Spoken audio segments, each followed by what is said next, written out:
Ok, salut à tous et bienvenue dans les vins de Manu. Alors merci pour tous ceux et celles qui ont contribué à la page d'hier. Je veux dire, hier qu'est-ce qu'on a fait hier? Le mezcal margarita.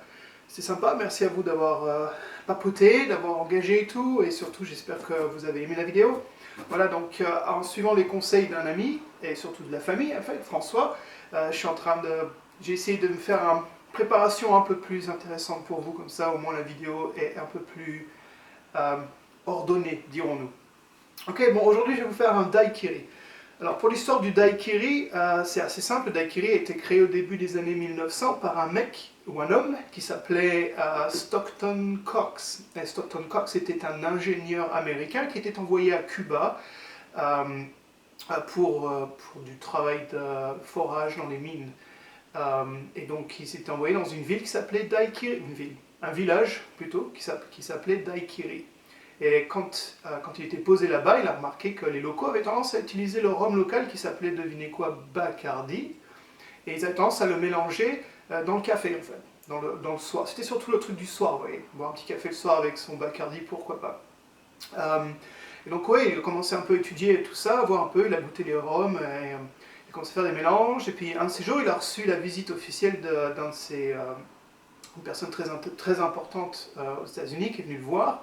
Et là, s'il n'avait plus de café, et il se retrouvait un petit peu bloqué. Et donc, du coup, il a pris tout ce qu'il avait sous la main afin de pouvoir lui donner à cette personne autre chose que juste un rhum, en fait. Et donc, ce qu'il a fait, c'est qu'il a pris le citron vert, il a pris un citron vert, il l'a coupé en deux, l'a mélangé, il a créé cette boisson rapide, et il s'est avéré que la personne a beaucoup aimé, que lui aussi a beaucoup aimé, donc voilà, le daiquiri était né, aussi simple que ça.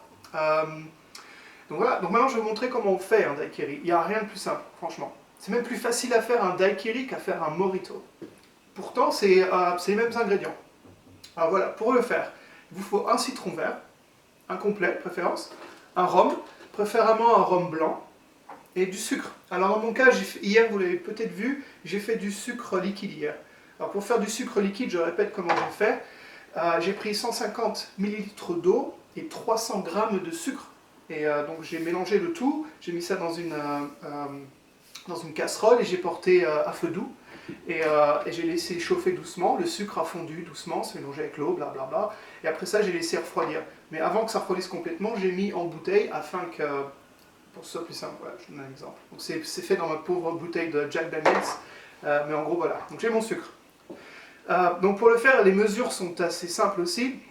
Les mesures ou les niveaux. Donc vous pouvez commencer avec le citron vert. Alors pour le citron vert, c'est en règle générale, parce qu'on est tous confinés à la maison, n'est-ce pas? On n'a pas forcément ce que j'ai ici. Moi j'ai de la chance, j'ai été barman dans le passé, donc j'ai un peu de chance avec ça. Mais pour ceux qui n'ont pas ça, dites-vous bien que en règle générale, un demi-citron vert représente en général 25 millilitres de jus. Donc le mieux c'est quand même de prendre un citron vert qui est quand même déjà mûr, voilà. Je sais que ça paraît bête ce que je dis, mais dans ma carrière j'en ai vu. Et donc ça devrait suffire pour faire ça. Donc, c'est quand même un gros citron vert aussi, il faut savoir. Donc 25 millilitres. Donc ce que j'ai dans ma main, on appelle ça en anglais un jiggler. Et donc voilà, donc, vous pouvez peut-être pas voir, mais c'est précisément 25 millilitres. Et l'autre partie, l'autre côté, c'est 50 millilitres. Et les 50 millilitres, je vais faire du rhum. Alors pour le rhum que j'utilise ce soir, c'est pas un Bacardi. Je voulais un truc d'un peu meilleur. Ici, on a un rhum qui est une forme d'association entre le Nouveau Monde et le Vieux Monde. Ça s'appelle Bonpland. Et le nom vient de Aimé Bonpland, qui était un botaniste et explorateur français. Et pendant l'époque des explorateurs, donc il a été visiter les Amériques et bien d'autres pays, et il a beaucoup contribué à la recherche de sciences naturelles. Donc Aimé Bonpland a donné, le nom a inspiré en fait ce rhum, si vous voulez. Donc ici le rhum est un assemblage de 5 rhums qui sont faits dans les Caraïbes et l'Indonésie. Les pays des Caraïbes sont la Jamaïque, la Guyane, Trinidad et Barbados. Les rhums sont faits à partir de molasses. Alors pour vous donner la différence, parce qu'il y a plusieurs types de rhum, je donnais vraiment la différence basique entre les deux principaux types de rhum. Donc il y a le rhum industriel et il y a le rhum agricole. En France, on est très très habitué au rhum agricole. Voilà, on a quelques îles par là-bas, dans les Caraïbes, et le rhum agricole, c'est fait à partir du sucre de canne. Donc c'est fait à partir du jus de sucre de canne directement. Ça a tendance à faire des rhums qui ont un côté un peu herbacé en fait. Un petit peu plus, même, en anglais on dit avec de snake bite, c'est-à-dire un petit côté un peu plus charpu si vous voulez. Et aussi ils ont tendance à être plus alcooliques. Les rhums qui sont faits à partir de molasses, et pour la définition, la molasse c'est un résidu de l'industrie du sucre. Ça veut dire qu'une fois quand on fait du sucre, il y a cette molasse qui est créée. Plutôt que de l'acheter, en fait, les locaux, ils utilisent donc cette molasse pour la distiller et ils font du rhum. Donc voilà. Et par définition, ça devient un rhum industriel. Donc encore une fois, pour faire simple, le rhum industriel fait à partir de molasses, le rhum agricole fait à partir du sucre ou du jus de sucre de canne. Donc c'est ce qu'on a ici, donc un assemblage de ces 5 rhums de molasses. Ils sont vieillis en fûts qui ont servi à faire vieillir du bourbon. Donc le bourbon, cet alcool fait principalement à partir de maïs aux États-Unis, mais en général c'est vieilli dans du fût américain. Et le fût américain, ça a tendance à donner du goût un peu vanille, noix de coco, parfois banane aussi. C'est ce que vous goûtez dans les bourbons en général. Et donc après plusieurs années, ces rhums ont été vieillis dans ces fûts de Bourbon. Ensuite, ils sont assemblés et ils sont envoyés en Allemagne. Et en Allemagne, ils seront donc vieillis pendant 2 années de plus dans des fûts qui ont servi à faire vieillir des vins faits à partir de chardonnay. Donc du coup, qu'est-ce que ça nous fait? Donc ça fait quand même un rhum, vous voyez la couleur, c'est pas un rhum vraiment intense en couleur, pas comme les rhums traditionnels que vous voyez qui viennent des Caraïbes. C'est quand même un rhum qui a un côté très fleuri, qui est très sec, très droit aussi, il n'est pas aussi riche si vous voulez que les rhums que vous trouvez qui sont faits à partir de molasses. C'est vraiment un entre-deux entre molasses et agricole en fait, dans un sens. Et ce côté vraiment très fleuri, le chardonnay donne vraiment quelque chose à ce rhum. Et donc du coup, je trouve que c'est un excellent partenaire pour faire des daiquiris.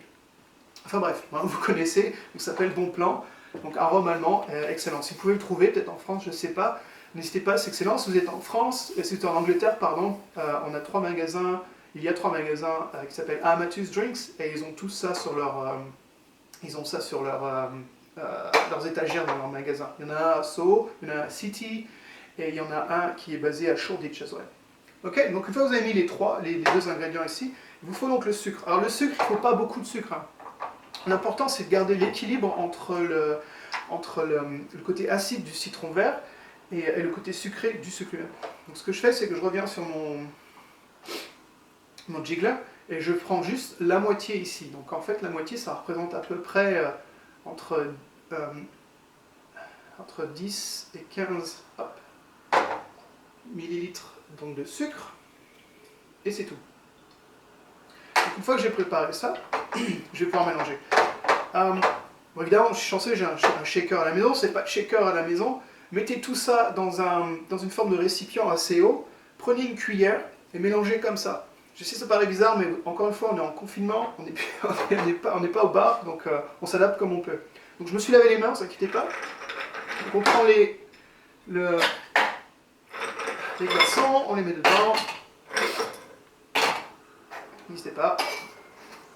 Et pour bien mélanger ça, je pense que c'est bien fermé, donc ça c'est encore une fois c'est un shaker plutôt type hôtel à l'ancienne.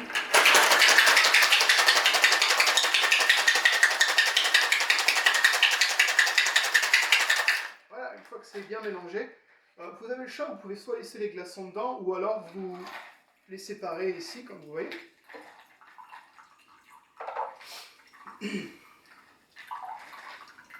Donc là, ce que j'ai fait, c'est l'équivalent d'une portion. Si vous êtes comme moi et vous aimez des grands verres bien remplis, vous multipliez juste tout par 2, donc 100 ml de rhum, 50 de jus de citron, et vous mettez à peu près 30 de sucre.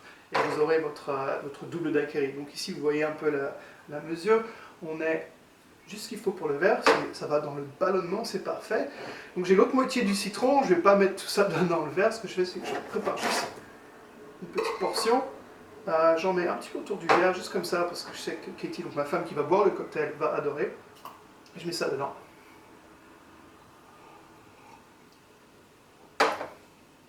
Parfait. Donc il y a vraiment l'équilibre, encore une fois, c'est ce que vous recherchez. L'équilibre entre l'acidité du citron et le sucre. Mais toujours, il faut que le rhum soit là. Et ce rhum, encore une fois, est très expressif, ça donne un côté un peu, encore une fois, fleuri. C'est magnifique, super, voilà. Ok, donc vous avez dû voir ici, juste là, du PQ, et ouais. Donc vous voyez vous-même, c'est de très bonne qualité de PQ. Alors ce que je vais faire, c'est un petit jeu sympa aussi. On est en confinement, on n'a rien d'autre à faire, donc on va faire un petit jeu. Je vous invite à aimer la page et à inviter les gens à aimer la page aussi sur Facebook pour qu'on grandisse la communauté et qu'on boive des cocktails tous ensemble. Et je vous enverrai celui-ci qui est emballé. Vous voyez, donc c'est de la grande qualité. C'est du PQ, attention, je vous préviens, c'est fait à partir de bambou. Il y a 3 feuilles pour faire le rouleau complet. Ouais, c'est vachement épais, c'est bien fait. Et surtout, à chaque fois que j'en achète, 50% des revenus servent à créer des toilettes dans les pays défavorisés. Il y a des pays qui n'ont pas de toilettes. Et donc c'est une bonne marque, c'est une bonne cause aussi. Donc allez-y, invitez les gens, venez sur la page, invitez les gens et je vous envoie ce PQ. Apparemment c'est une denrée rare maintenant en France. Donc lançons-nous. Donc encore une fois merci, demain on va goûter le Manhattan. Donc un cocktail complètement différent, je vous prépare ça demain. Donc abonnez-vous à la page, rejoignez-moi et bon apéro.